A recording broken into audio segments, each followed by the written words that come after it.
Welcome to Shadow at Night. This is Wednesday, April the 23rd, 2025. On the show tonight, the polls are tightening up. Oh, they are tightening up. Now, I know that we're not supposed to believe the polls, and I've said that myself. I mean, pollsters like Nanos, Ecos, come on. There's only two pollsters out there that I really trust in the past month and a half. Anyhow, those two pollsters are Abacus and Mainstreet. We've got a new-ish yesterday poll from Mainstreet yesterday that shows, oh my goodness, how these things are tightening up, which is good news for us. But then again, and the reason I say we can't trust these polls is because of Chinese influence. I believe the Chinese are somehow manipulating the polling, and not just each individual pollster, but the polling aggregator at 338 Canada, Canada 338, that guy who puts them all together is using all of these new pollsters that we've never heard of before in his aggregate total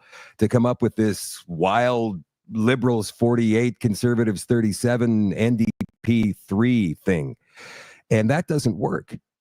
You've got to consider the source, as they say. And these new polling firms that came out of nowhere in the past month obviously are the work of the liberals, the NDP, and or the Chinese. It's obvious, and that's been tracked and documented by our friends over at Northern Opinion, Northern Advocates, Northern Exposure, Northern... Help me out, you guys. Northern Perspective. I got it. Hello, everybody. Hello, Eddie in Stonewall. Hello, Danica, watching in the Interlake. Hello, Tracy, who is on WestJet flight 1493 headed to Calgary. Tracy, did they get your carbon footprint? I want to make sure that we're keeping the world safe from people like you. Did you get your carbon offsets? Hello, Cheryl and Sandra. Sandra's in Beaver Bank, Nova Scotia. Where's Cheryl at? No, Cheryl is just warning us all to bring our own pens to the polls when we go to vote on Monday. I've already voted. I brought a Sharpie. You guys do the same thing on Monday if you haven't voted yet. And make sure you do vote. I'm going to show you this poll in just a second. Hello, Leanne in Merrickville, Ontario. Lisa's watching in Strathmore, Alberta. Wallace, how you doing in Meadow Lake, Saskatchewan? And Colleen's watching in Madoc, Ontario, over on Rumble. Let's see, we've got a Rumble tonight. Astro Sweat. Patricia 0711, Den's Den, McFad, Goshi 26, Stump Slayer, Tamio Kid, Nutsy, Starliner 1961, White Grub 12, Montana Moose, and all of the rest of you who are watching on Rumble. Don't forget, guys, to like and share. Get this one out to as many people as you possibly can. Vote. There's people out there who are saying, it's not worth my time. They're all the same. It doesn't matter who I vote. Well, if you feel that way, you may as well go vote anyhow. At least then you've got the right to complain, right?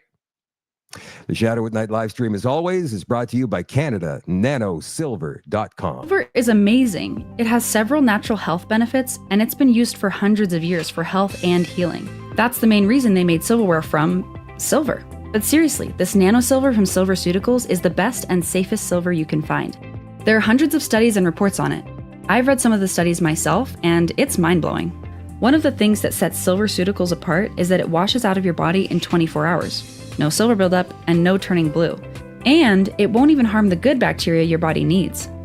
It's so effective, they can use very small concentrations of silver, like 10 and 32 parts per million, and still outperform other silvers that have up to 3,000 parts per million. It's safer and more effective at the same time. It is an incredibly small particle that is small enough to work through your body, but big enough not to fall out of suspension. They infuse it into almost all of their products. It works in facial serums, toothpaste, gels, and even gummies that work to help your immune system. Canada Nano Silver, all the great products, the facial serum, the skin cream, the toothpaste, the immune gummies. It's all there, CanadaNanoSilver.com. If you want more information, get a hold of Kevin and Anna through the contact tab on the website or call 204-808-9292. Again, that is CanadaNanoSilver.com. All right, let's look at the big picture here. Mainstreet research. If the federal election were held today, how would you vote? Decided and leaning voters. I can't believe there's still some leaning voters out there. but I guess there are. So let's start at the top. Green Party, 2%. Who's voting Green? Come on. Even Elizabeth May is probably going to lose her seat in, what's it, Ladysmith on Vancouver Island? The Bloc's at 6%. We need them to be at 8%. The NDP, usually polling around 15 or 16%. They're at 6%. Why are the Liberals so high at 42%? That's probably why. So if the Bloc can pick up 2 points, the NDP can pick up 4, 5, 6 points, I don't know, then maybe we have a chance. The Conservatives are at 41%, the Liberals at 42%, the People's Party at 2%. That 2% could be critical moving forward. So if you're thinking about voting for the People's Party because you're standing up for your principles and your integrity, it's time to get rid of the Liberals before we can stand up for our principles and our integrity. And Pierre Poilievre stands up for 85 to 90% of what you guys do. And I understand there are flaws in his platform. Things he says I don't agree with. Absolutely. But the Liberals need to go. Mark Carney cannot be the elected prime minister of this country. It would be devastating. We'll explain why throughout the show. But just know, and you already know this anyhow, it would be devastating. So if you're planning on a People's Party vote, please reconsider. Please. And again, I don't want to be perceived as somebody who's telling you what to do. But look at how close this is, 42-41. We could use that 2%. We cannot allow the Liberal Party in power. Here's Mark Carney talking about fiscal balance. Watch. I'm Mark Carney. You know the guy Trudeau installed that no one voted for. But here is something all young Canadians need to know about the political party. I represent the Liberals. We have destroyed the futures of Canadians. How bad is it? Here's the OECD real GDP per capita growth from 2015 to 2024, which was when my party was in power. The figures are in percentage terms and adjusted for purchasing power parity PPP using data from the IMF World Economic Outlook.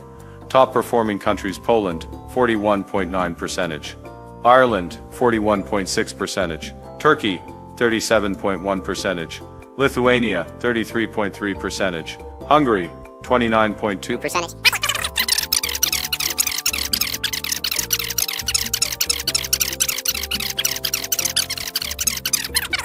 Austria, 3.7%, Germany, 3.2%, Mexico, 2.9%, Canada, 1.7%. Yes, you heard that right. We are second last at 37, and at the same time we added record debts with nothing to show for it. My party literally destroyed your futures. This kind of incompetence should get you destroyed in the polls. But since we own the media, it's easy to fool Canadians. In fact, Canadians are about as dumb as any population. So it's really been too easy. I look forward to looting Canada over the next 4 years, implementing more censorship and giving more money to media. Trust me, once I'm in Canada, we'll be a one-party country, just like China. Now get out and vote, you morons.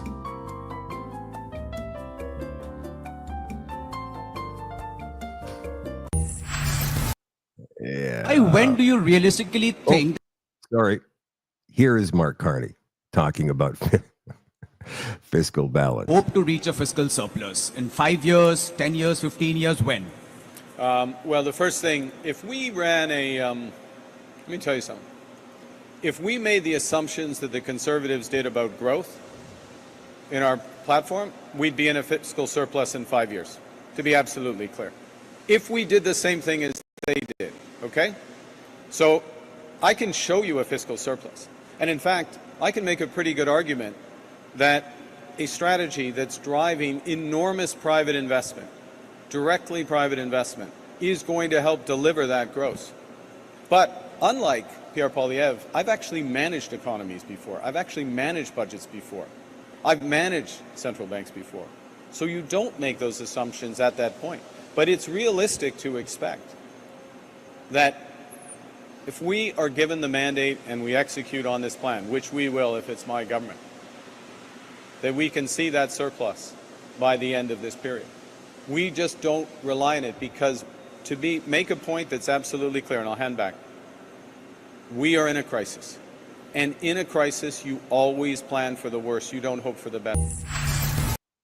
We are in a crisis. We're always in a crisis.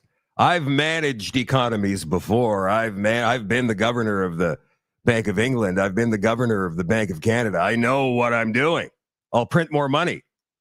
Remember what Liz Truss, the former Prime Minister of the UK, said about Mark Carney? It is extraordinary that Mark Carney has become the Prime Minister of Canada. He did a terrible job in Britain of the governorship of the Bank of England. He created a lot of the problems that blew up on my watch and that I got blamed for were actually created by him. He backed Labour in the election and Rachel Reeves's policies, which are leading the country to bankruptcy. So why on earth the Liberal Party of Canada has selected this man, I have no idea. And I think it is illegitimate that this guy has never been elected as a member of Parliament in Canada. I'm utterly puzzled. And Justin Trudeau has pursued a lot of the same policies that Europe has been pursuing. And America has raced ahead of us. Back at the turn of the millennium, the average Brit was catching up with the average American in terms of income per head. Wow. We are now $34,000 a year behind. We are poorer than Mississippi, which is the poorest American state. And the same is true. The same is true of France and Germany, and to some extent of Canada, because they pursued all of these woke policies. High taxes, high spending, not using their natural resources. And Justin Trudeau was the architect of that. And of course, Mark Carney has been the advocate of these policies. So I don't know what is going on in Canada, but in the same way as I think people in Britain need to wake up to what the real threat to our country is, I think they need to wake up in Canada. You think?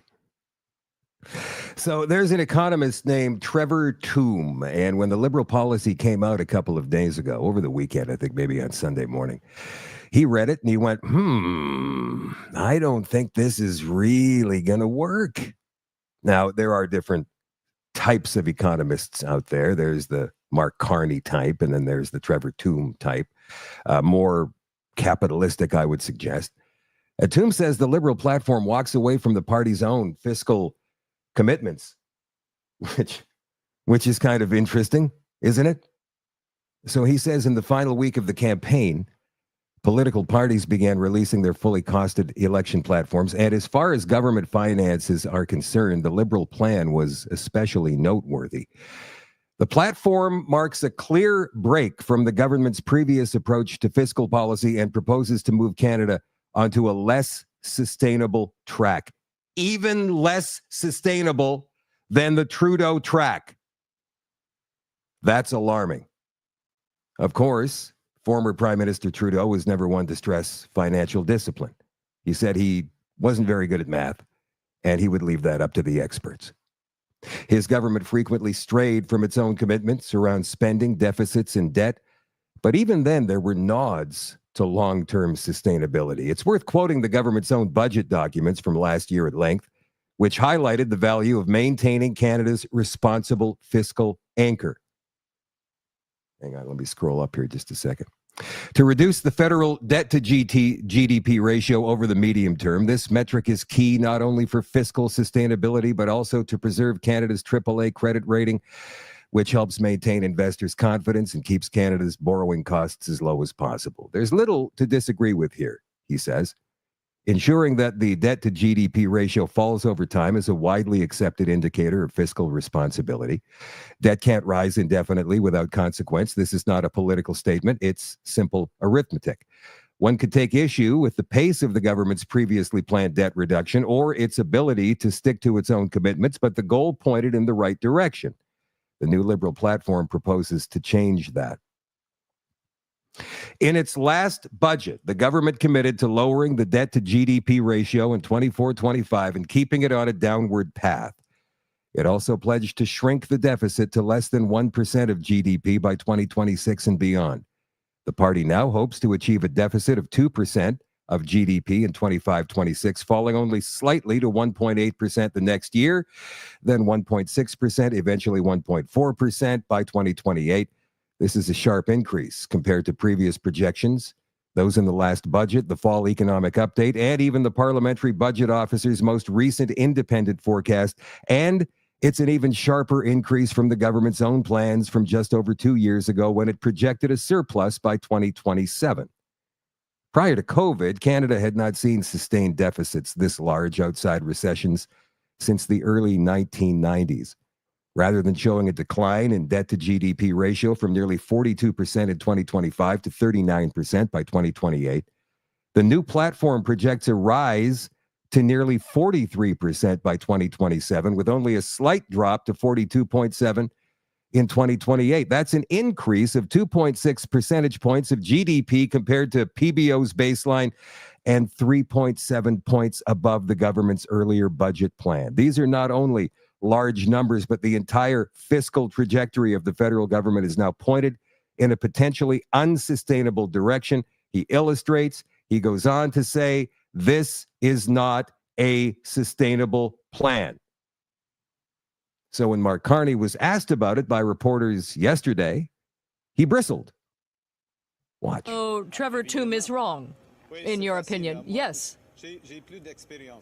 I have more experience than he does, and it's important to state that.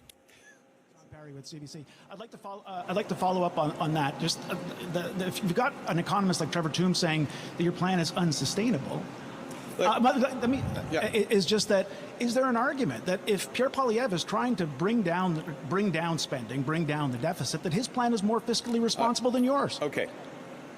There's one thing that you can write on a paper. There's another thing that will happen in the economy. Okay? So our plan, to be clear, is focused on investment and growing this economy. All of the spending, all of the investment in years 3 and 4 are for growing the economy.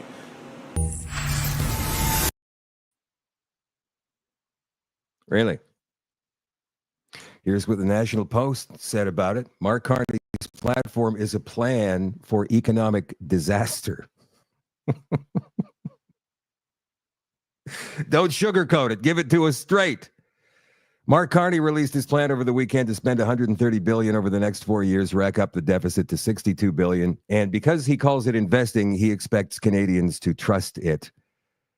The Liberal leader's big trick involves dividing his planned spending into operating and capital categories, just like an annual financial statement. The intent is to emphasize that he plans to dedicate the majority of this new spending to capital, like infrastructure, rather than operating costs, which include services, staff salaries, and other spending on non-physical things. Hence the spend less, invest more slogan. The actual accounting behind Carney's plans is fuzzy. On Monday, University of Calgary economist Trevor Tombe remarked that much of what the platform calls capital is probably just rebranded program spending. Well, capital or not, Carney's plan to overspend is a bad idea. If you buy a mansion, strap yourself to a mortgage you can't afford, you can be said to be investing in capital, but you might not ever pay it off, crushed under interest with no ability to buy decent furniture, clothes, or food. Carney's would do just that with an entire economy, an entire country, rather than just a household. So how on earth would they be able to keep investing, if they haven't got the money to do it? Well, I guess they're going to have to raise taxes somehow. And Pierre Poilievre floated something interesting the other day. This home equity tax that the Liberals had kind of toyed with last year, or maybe 2 years ago. Last year, it was increasing the capital gains tax under generational fairness. Remember that? Where they were going to bump the capital gains tax on anything you own outside of your own personal home, where you live, from 50 to 75% when you sell it. And then, no, we're not going to do that. But they're still floating that idea. It's out there, a home equity tax. And let's remember what Chrystia Freeland said a couple of times over the past 4 years when she was finance minister. Watch this. Have quite a lot of money that they've saved because there hasn't been that much to do in the pandemic. And certainly it would be great if that money could go towards driving our recovery. And I want to make an offer now to all of your listeners. If people have ideas on how the government can act, help unlock that preloaded stimulus, very, very interested. Maybe, as Doug Porter was suggesting, it happens by itself. That's the best scenario for me.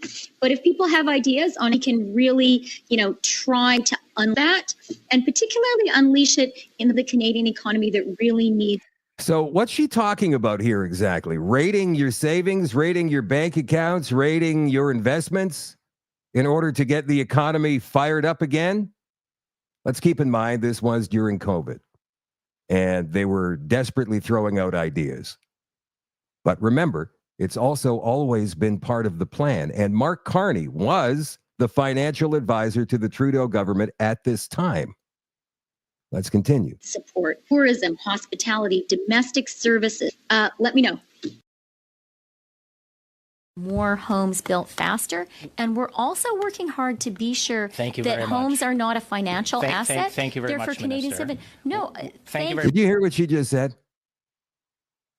We're working hard to make sure that homes are not a financial asset. Homes built faster, and we're also working hard to be sure that homes are not a financial asset. Thank you very much, for Canadian Minister. No, thank you very much, Minister. for making clear that the Conservative Party doesn't actually care about whether homes are for Canadians to live in. Does the Conservative Party not care if there are vacant properties across the country? We're actually advocating for some common sense.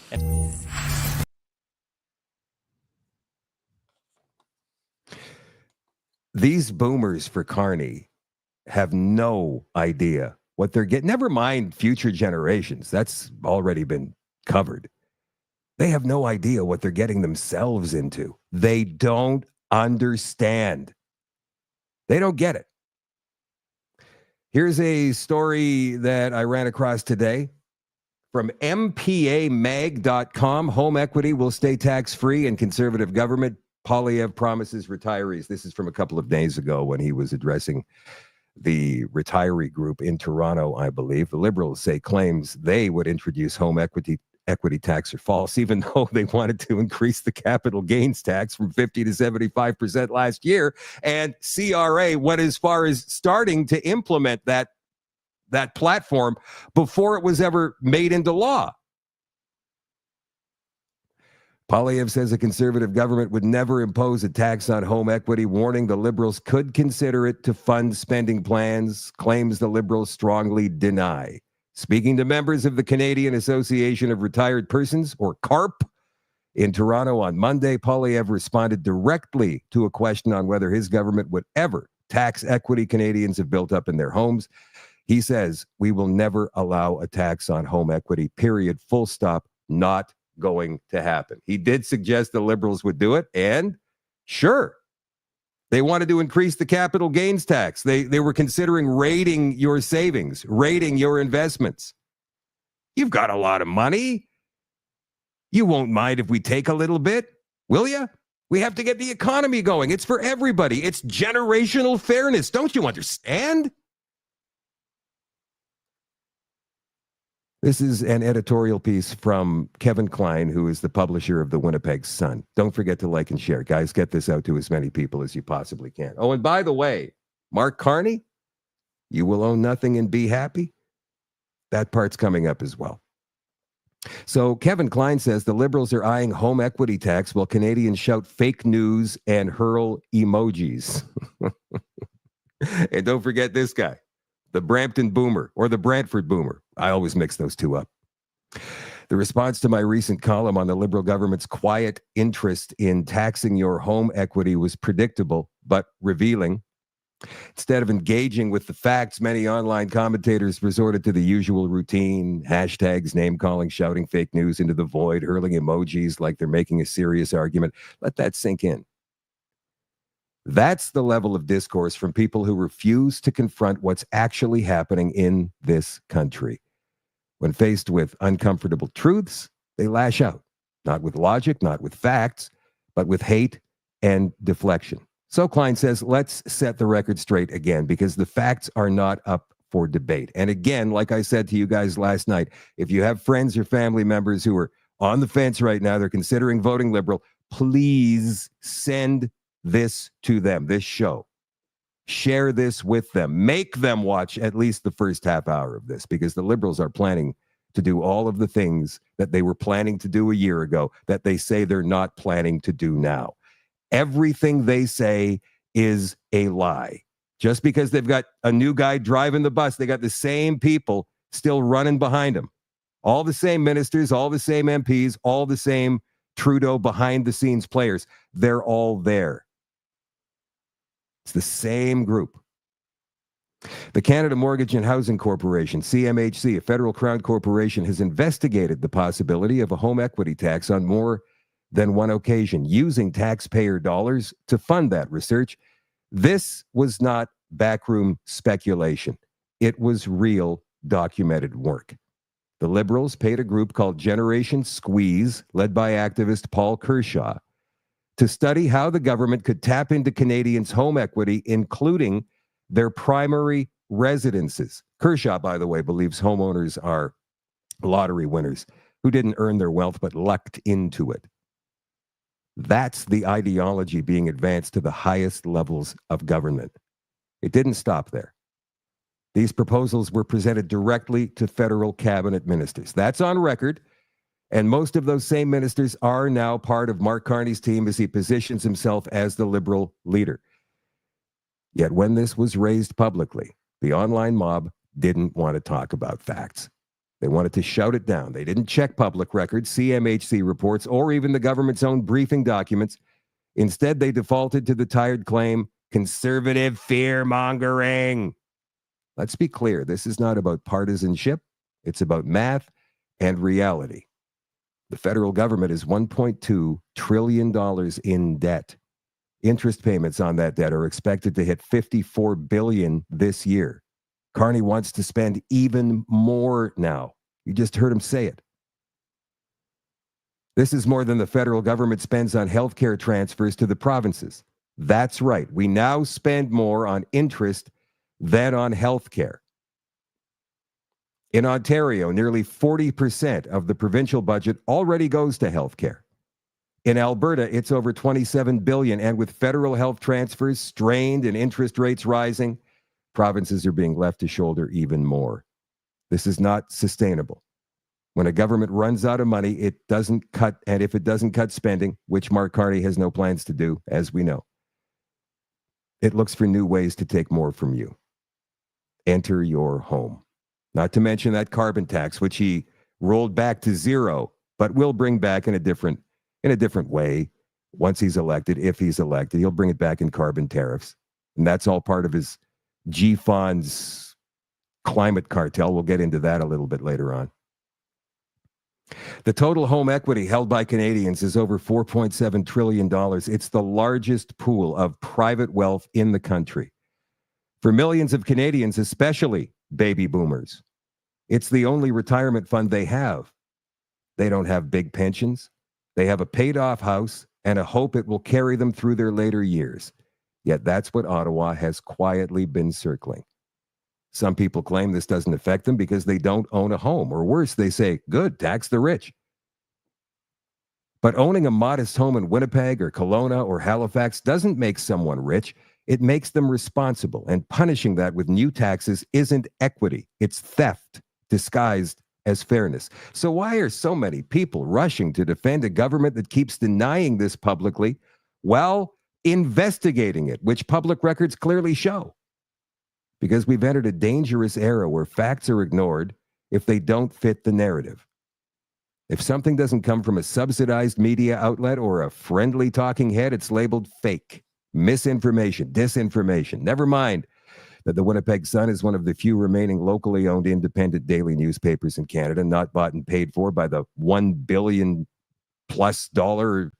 federal media bailouts. If you're waiting for the CBC to challenge this government spending habits or debt trajectory, don't hold your breath. The Carney Liberals gave CBC another $150 million April 1st, 2025, without asking you, without a debate. In fact, Parliament wasn't even sitting. Meanwhile, when anyone tries to bring up the numbers, when someone dares to say, hey, maybe taxing people's homes isn't the solution to overspending, they get branded a conspiracy theorist, a hack, or worse. That's what passes for debate in Canada today, and frankly, it's embarrassing. When governments get desperate, they don't go after billionaires. They go after the easiest targets, the ones who can't move their money, the ones who don't have accountants or lobbyists or offshore bank accounts. And that's us. It's time to stop being distracted by trolls and political tribalism and have a serious adult conversation about our future. We need to talk about what money we actually have, what programs we can sustain, and how much longer we can keep pretending everything is fine. Because if we don't, decisions will be made for us, and they won't be made in your interest. They'll be made in the interest of Brookfield Asset Management. This is the moment to pay attention, not to hashtags, not to insults, but to what's actually happening. Look at the debt. Look at the interest payments. Look at the quiet efforts to find new tax revenue. Connect the dots and then ask yourself, are we really ready to have an honest conversation? Or are we going to keep burying our heads in emoji-filled outrage while the future gets sold off behind our backs? Whoa. That's pretty solid. Pretty solid. New Liberal leader backpedals on party promise to tax the rich. This goes back to the end of March when Carney said, no, we're not going to move ahead with that capital gains tax thing. We're not going to do that. So he's rolled back the carbon tax. He's rolled back this proposal. He wants to keep spending and spending, though. Foreign aid is another thing that Poilievre says he will slash. But here's Mark Carney talking about that. Canadians are generous people. They're sensible people, but we are generous people. We take care of each other. That's what our plan does. And we look out to do what we can for others. So we do have a generous foreign aid program, an effective foreign aid program. Pierre Poilievre will cut it in half. He will cut it in half. Okay? He said a few months ago he'd get rid of the whole thing, echoing what Elon Musk and Donald Trump are doing in the United States. He may have received some updated information from Fox News, and so now he's cutting it in half. Okay? There's the difference. An enormous difference between the two of us in terms of our approach. One that's consistent with Canadian values, another which is importing American approaches to Canada and unfortunately to the world. And I will, to underscore, I have not, unlike you, I'm not as well read in many respects, but I haven't read the Lancet study, but I would recognize that impact. There will be enormous challenges internationally given the scale of and the effectiveness of much of American aid because of this pullback. We will look to do what we can. I would say in making our judgments at this stage, our judgment is to protect our level of foreign aid and make it more effective at this stage, recognizing, and last point I'll hand back, that we have to continue to increase, which we do in our platform, our spending on Canadian security and military.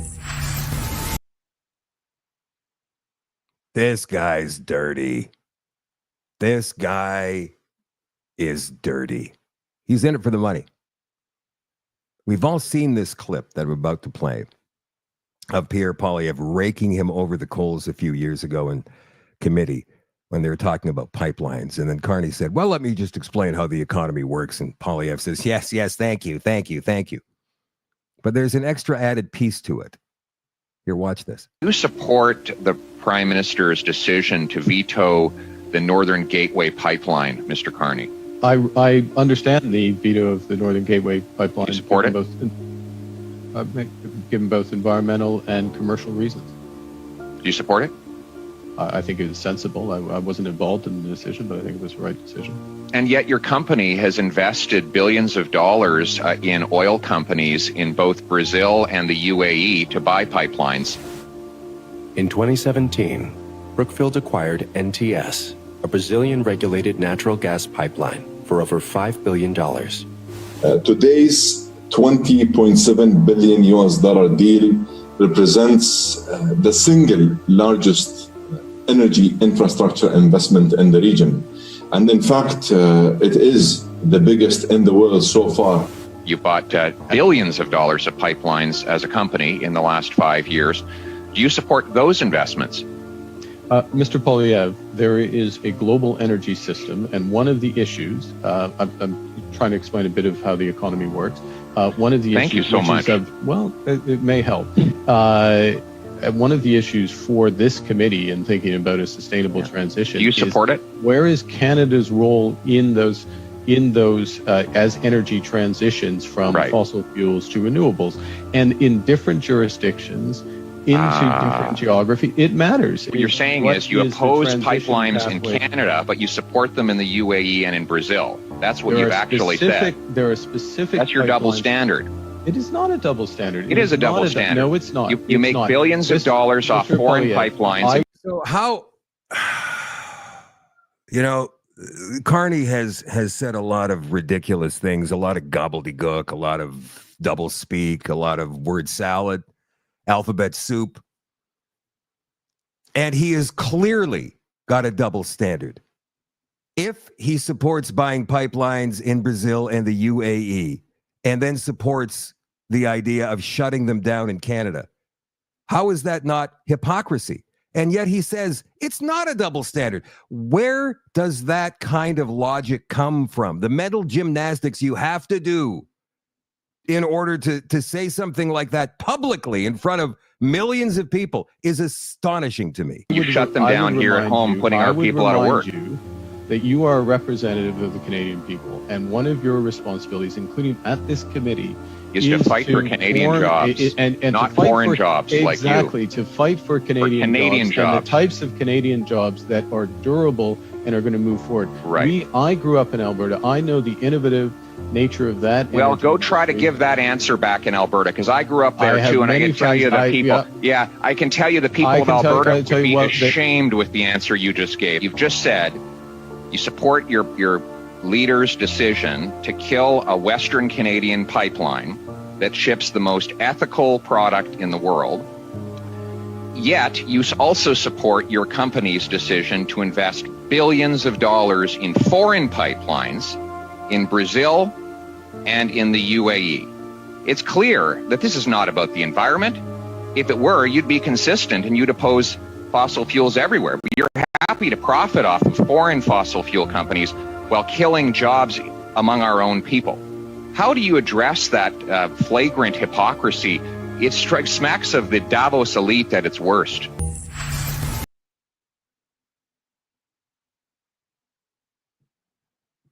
You guys know what GFONS is, right? That's that organization that Mark Carney himself put together in Scotland a few years ago. And what it is all of the big corporations, all of the big investment firms, all of the big money in the world were to become a part of it. Now, many of them have left since Donald Trump took office back in January. I think $300 billion have been removed from this GFONS thing. But what was this? This was basically a climate cartel, or it still is, it still exists, a climate cartel that will not allow anybody, any company in the world to do business if they don't meet their ESG and emissions standards. Here's Carney explaining. What will the consequences be if someone lags behind and doesn't do what they promised? Well, look, if it's consistent, they're not making the effort, and continue to underperform, they will no longer be part of the alliance. I mean, this is an alliance that is resolutely focused on net zero. Are you insisting that as part of membership of this club, these investment companies, banks, pensions, and so on, end any subsidization or investment in fossil fuel companies? Well, I wouldn't say any financing in fossil fuel companies. To be clear, what they've committed to is the most rigorous transition that the scientific community has put out there, which is, and I'll be more specific, the IEA 1.5 degree transition with no overshoot. The cognoscenti will know exactly what that means. There's the IPC scenario as well, or pathway with that. That's what they're committing to. And so that includes continuing to invest in fossil fuel companies. Well, listen, Hannah, there is not a green switch that we can flip this afternoon and move from being economies where 4/5 of global energy is supplied by fossil fuels today, and overnight be 100% supplied by renewables. That's not possible. But what is essential is there's not new investment in additional capacity that the world is not going to need. But we'll ignore Brookfield buying the pipelines in Brazil and the UAE. We'll just overlook that one. No big deal. We'll overlook China building one, maybe two new coal plants every week. We'll overlook that because they have a commitment. China's got a commitment. They've got a commitment to net zero by 2060. It's a fraud. It's a scam. It's a hustle. That's all it's ever been. But now they're onto them in the United States. I'm not sure if you guys know about this. And maybe this is why Carney's running for office, so he can have diplomatic immunity if and when he travels to the United States. And maybe this is why he hasn't traveled to the United States just yet. Maybe that's why he went to the European Union instead in his first days as the appointed prime minister. From BNN Bloomberg, and this came out last December, House committee says it finds evidence of a climate cartel. This is collusion. If you don't do what we say, you won't be a member of the club anymore. You won't be allowed to do business anymore. Ever. Anywhere. I believe the quote from Mark Carney was climate roadkill. I couldn't find it earlier today, but I do recall seeing him say that in an interview not so long ago. The House Judiciary Committee said it found substantial evidence of collusion and anti-competitive behavior by the financial industry to impose radical ESG goals on U.S. companies. An interim report published by the Republican-led committee said a cartel of financial firms and climate activists sought to replace ExxonMobil Corp board members in 2021 after the company declined to make a series of climate pledges. Unfortunately, the pressure campaign against ExxonMobil isn't an isolated incident, the committee wrote. Through coordinated shareholder pressure campaigns at U.S. companies, the climate cartel, Mark Carney's the head of it, GFONS, seeks to use the trillions of dollars it manages to impose its agenda on the U.S. economy and drain it of affordable energy. The Judiciary Committee, chaired by Jim Jordan, Ohio Republican, singled out groups including Climate Action 100 Plus and the Glasgow Financial Alliance for Net Zero, GFONS, for leading what they described as a climate crusade. The committee said its investigation is ongoing. And by the way, they have questioned Mark Carney on this, not publicly either. They questioned him privately. So who knows? They take this stuff pretty seriously down in the United States. And if Mark Carney, the head of GFONS, formerly, was found guilty of collusion, he could be going to jail for quite some time in the United States if he ever decided to go there. Let's just see if Mark Carney ever goes to the United States. Let's just see what happens. I guess as prime minister, he would have diplomatic immunity. They wouldn't be able to touch him. But his buddies, they'll be able to get his buddies. I used to live in Canada, Ontario, which is a suburb of Ottawa. So it's kind of close to my heart. I owned a home there. It was 21 Chimo Drive. Nice place. I really enjoyed my time in Canada. I was only there for a couple of years, but I really liked it. And my neighbor Norm was a solid guy too. He helped me get rid of a hornet's nest once, but that's a whole different story. The race in Canada is very, very close between the Liberals and Conservatives. And so I thought, hey, Jenna Sudds is the Liberal candidate there. And I believe his name is Glenn Kung, who is running for the Conservatives. And they did a Zoom debate. They didn't do it publicly for whatever reason. Here's a Zoom debate. Watch how Jenna Sudds gets caught lying her ass off here.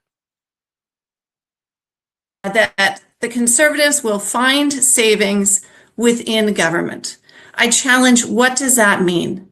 Is that the 17,000 jobs a year that they're committing to cut from the public service, jobs people in our community rely on?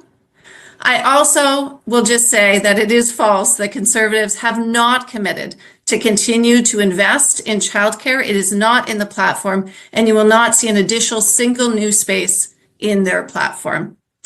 And to conclude, Greg Kung from the Conservative Party of Canada, please go ahead. Thank you again. Thank you to the organizers for the invitation to this evening's story, to all for keeping you away from the Sens game. I also just want to quickly thank all of the individuals here for putting their name on a ballot. I think democracy is better off for it. Just very quickly, I wish my liberal opponent actually read our platform, because on page 19, it makes it very clear that we plan to maintain those childcare agreements. I also take issue with the fact that she is trying to scare people on this meeting by saying we're suggesting that we are going to fire 17,000 public servants. It says very clearly in our platform that we will not fire public servants. We will give no pink slips. This is all through attrition. And in fact, we will be. Now, obviously, the reason this is such a big deal in Ottawa, Canada, places like that, is because there are so many public servants, federal public servants in that area. So yeah, there's a lot of them in this particular riding too. Replacing 2 for every 3 that leave. So again, I would hope that members here would hold their member of parliament to account, to actually read documents that are released. What you've heard here should have you considering your options on election day. Look, one thing is clear to me: the status quo is not working for Canada. You have the option to support more of the same, which has brought in a lost liberal decade and made everything more expensive. Or you can vote for change. I represent that change. Why am I running to be your member of parliament? I'm running because I care about this community deeply. I've served this community, and I want our people to succeed. I want our community to be proud, strong, and hopeful for what the future can bring. I say this because the people I've met throughout the campaign and through my work experience have given me the conviction required to be a strong advocate for you. Your current Liberal member of parliament probably wants you to thank her for temporarily removing a carbon tax she supported in government 14 times, including as a cabinet minister. She wants you to thank her for promising the things Conservatives have been suggesting for years. She had a seat at the table, and you are further behind as a result. Don't be fooled by these last-ditch political moves designed to make you forget what the Liberals have done to our community and this country. The facts speak for themselves. Under the Liberals, property crime is 40% higher in Ottawa than in New York City, if you can believe it. The Liberals firmly support catch-and-release policies. Will end these. Families are paying $10,000 more in tax than they did before the Liberals were first elected. We'll cut taxes. Our GDP has grown 1.5% over the last 10 years, while the US saw nearly 20% growth. We are going to unlock investment and increase productivity.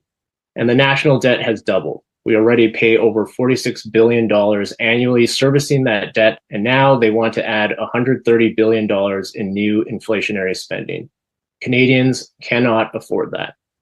This is about trust. Can you trust the same people who have put Canada in this predicament, or can we move forward with change for the better? A representative that puts you first for a change. I've heard a common theme about unity during this election. A great symbol for a united Canada is a west-east pipeline, a reinvigorated military, a growing and vibrant middle class, and an economy that doesn't rank last in the G7. We cannot afford a fourth Liberal term. I will work tirelessly to make things affordable again, to make Canada more resilient and self-reliant. I want to help get our economy growing again. We can make this community a safe and enjoyable place to live, work, and raise a family. Conservatives can make these changes a reality. Canada, Beaver Brook, if you know somebody who lives in that riding, talk to them. Hell, if you know somebody that lives in any riding that might go Liberal, please talk to them. We told you last night that records were smashed in advanced polling over the weekend, Friday, Saturday, Sunday, Monday. Saw 25% more people than ever before going to vote in the advanced polls. I heard from the guy who was running the Conservative campaign in BC today. He said, don't be fooled by that. We had record numbers in advanced polls in the BC election. We thought we're in the clear because, generally speaking, a population that wants change wants to get to the polls as fast as they can, and they go vote early. But that didn't happen in BC. Yes, the Conservative Party did very well in BC, and they came close to forming government, but they didn't win. The NDP still holds a majority government, believe it or not, in BC. The same can happen in our country. They're expecting the highest voter turnout since 1984, somewhere near 75, 80% even. That's incredible. They say it could be even higher than the record voter turnout in 1958 when John Diefenbaker won a minority government. In terms of percentages, obviously not the number of votes, because Canada was significantly smaller population-wise back then. If you know somebody, and I know what you're thinking as I say this, if you know somebody who's just not going to vote, they don't care. I'm not interested in that stuff. I'm not interested in politics. You can say to them any number of things. You can say, look what they did to you during COVID. Look what they did to all of us during COVID. Just by declaring an emergency, just by dropping a mandate, look what they did to you. You may not be interested in politics, but politics is definitely interested in you and your home. Now, we've never seen political rallies like we've seen in Canada up until the past 2 months. Pierre Poilievre rallies. He was in Vaughan yesterday. Apparently 6,000 people turned out. Watch this. Our home and native land, true native love, in all our sons of man, with glowing hearts we see the true north, strong and free. Canada!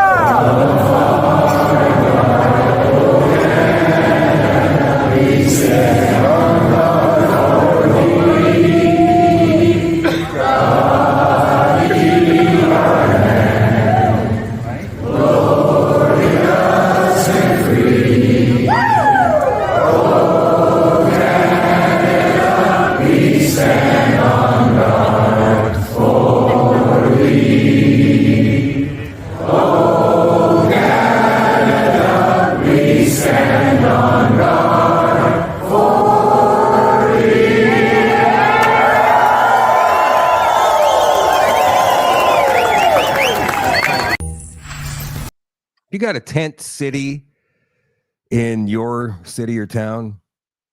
What I mean by that, obviously, in case you don't have one, in case you have never seen one before, is a conflagration of tents. And I'm not talking about tents. I'm talking about plastic hung between two branches of a tree, garbage everywhere, shopping carts.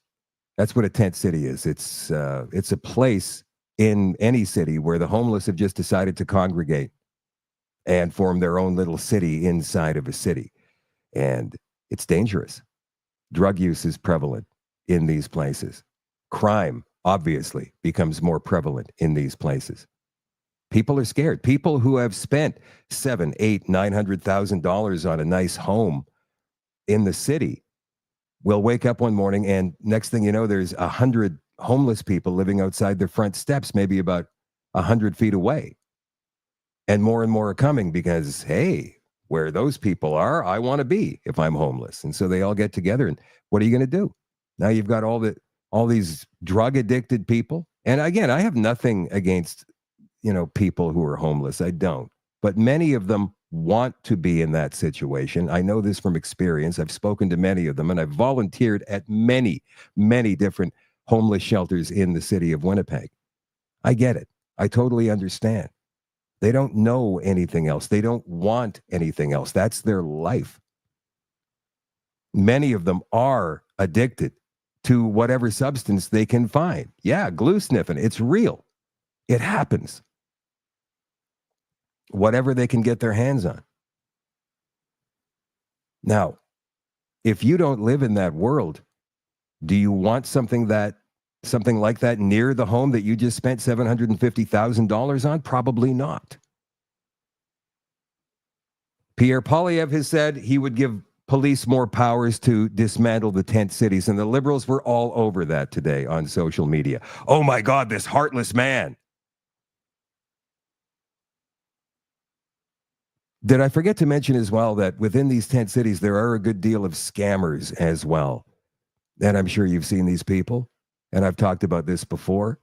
People begging, looking very pathetic and you know, very well done. Looking very pathetic on the street. Please, please, any change you have, please, anything you have. You offer them a sandwich, they say, no, I don't want a sandwich. I'll take your money. There was one guy like that in the part of town I used to live in. And I got to know him a little bit because I walked past him on my way to work every day. And then I saw him at a restaurant, kind of a high-end restaurant where my radio station was having a Christmas party one year. I saw him in a suit. And I couldn't believe it was the same guy because he looked different, but same guy. So I walked over and said, oh yeah, I guess begging pays off, eh? He took off. He left. He was a scam artist, and there's many of those people as well. You can't be fooled. So yes, some of them are down on their luck. Some of them are in that situation, but you can pull yourself. There's so many social programs in this country, provincial, federal. You can pull yourself out of it if you want to. And we don't need these tent cities forming near properties that we have put our lives savings into. That is unfair for people who do want to be upwardly mobile, who do want a better life for themselves and their families. Here's Pierre Poilievre talking to the media earlier today. Canada could be headed into a recession, yet your platform does not account for this uncertainty. How do you justify that? Well, my platform, when you say it doesn't account for that, can you explain what you mean by that? Well, part of your platform projects growth based on projects that have yet to happen, by repealing C-69, by having growth with pipelines that could take years. So I just wonder, should you have erred more on the side of caution, given the fact that we're only a few months into a trade war? Well, listen. First of all, the reason our economy has no growth and has been in a per capita recession for the last 5 years is because of the policies that Mark Carney advised Justin Trudeau's Liberals to implement. They are the reckless ones, and now what is ultimately the most reckless of all is at a period of uncertainty, Mark Carney says he wants to keep all of the spending that Justin Trudeau planned and then stack $130 billion more spending on top of that for a total of $250 billion of extra inflationary debt that will drive up the cost of food and fuel. Now, you ask me, in a period of economic weakness, after the Liberals have been in power for 3 terms, whether it is wise to campaign on economic growth. It's not only wise, it's essential for a change that we grow our economy.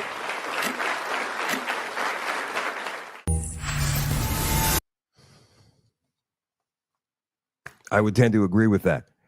Jordan Peterson was back on with Joe Rogan yesterday. I think it got released, and he's very worried himself. This is one of the things that worries me about Canada at the moment. I know when we talked a couple of weeks ago, I expressed my concern about what was happening in Canada. Doesn't look good. Well, I read Carney's book, Values. I read it twice, and I understood it. And Carney says in that book, he says he's an advocate of centralized planning, ESG. He was a huge ESG advocate.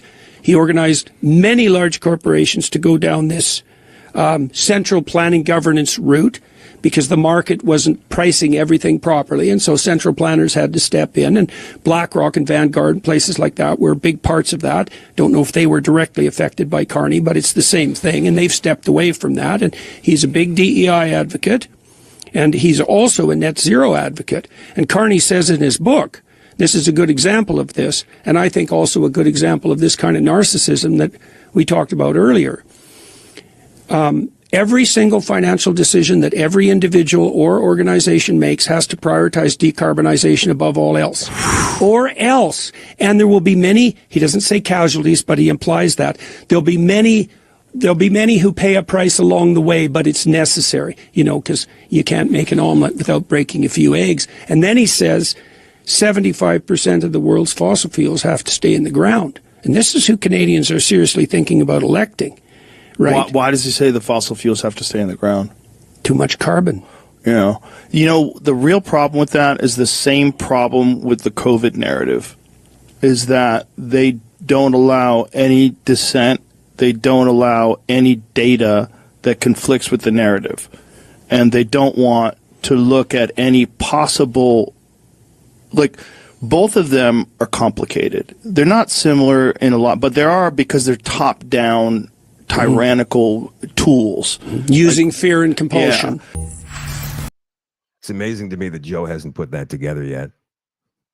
Well, they're kind of similar, but they're not. It's the same playbook, man. It's the same playbook for climate, same playbook for COVID, same playbook for trans. Oh, speaking of trans, I guess Pride Toronto was getting their funding from USAID. It wouldn't surprise me. And so that got cut off, obviously. They're struggling. We need money. And so Toronto decided to give them $350,000, the city of Toronto. All the councillors got together, voted, and said, yeah, we're going to give them $350,000 of your hard-earned tax dollars. The nonsense needs to end. It needs to end at every single level. So when I tell you guys that you got to find extra conservative voters, I'm not kidding. I'm seriously not kidding. We need people to turn up. We need it. If not, Mark Carney wins the election. Now, if Mark Carney wins the election, the only good thing that can come of that would be Alberta sovereignty. What are you going to do if Mark Carney wins the election? What are you going to do if he brings in home equity taxes in the next 6 months, if he ramps up the carbon tax again? You will own nothing and be happy. He was one of the architects of the Great Reset. He's not just implementing it. He helped design it. This guy is so incredibly dangerous. Are you going to move someplace else? Maybe Alberta? Maybe Mexico? Consider it, because Canada could become a, and I don't mean to scare you here. Yeah, you know what? Yeah, I do. I actually do. This guy is bad. It's not about net zero, keeping the planet green. It's all about money. These homes he wants to build, he's talked about it publicly. Modular homes. Do you know how much money Brookfield Asset Management poured into modular home companies? About $5 billion. He wants to see a return on that, and his investors do as well. It's all about the money to him. What's in that blind trust?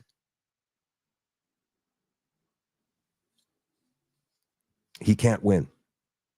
He cannot win.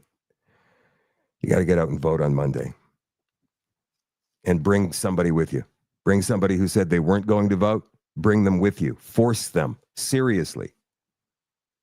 So if I scared you tonight, you scare them. Shit rolls downhill. Okay. All right. For you guys in the extension tonight, for you all access Nighthawks at shadowdavis.com, you've got a choice. We can go ahead, and I want you guys to write this down in the Telegram community, the Shadow at Night community on Telegram. That's what it's called, in case you've been looking for it and can't find it. Shadow at Night community.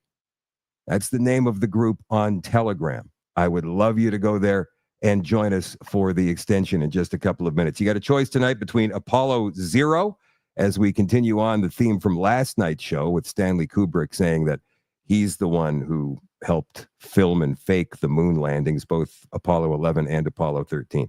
Or Steven Crowder's released an interesting new special called Globalist Cities. I thought you might like to see that. Or there's a movie we can watch in 2 parts that came out about 6 months ago called 2073, a dystopian look at the future about, 50 years from now or so. And I hear it's pretty good. So that'll be up to you guys tonight in the extension, which is coming up in just a couple of minutes on shadowdavis.com. For the rest of you, I love you all. I appreciate you all. And I will catch you again tomorrow night, 8 o'clock Central, for another episode. Bye for now.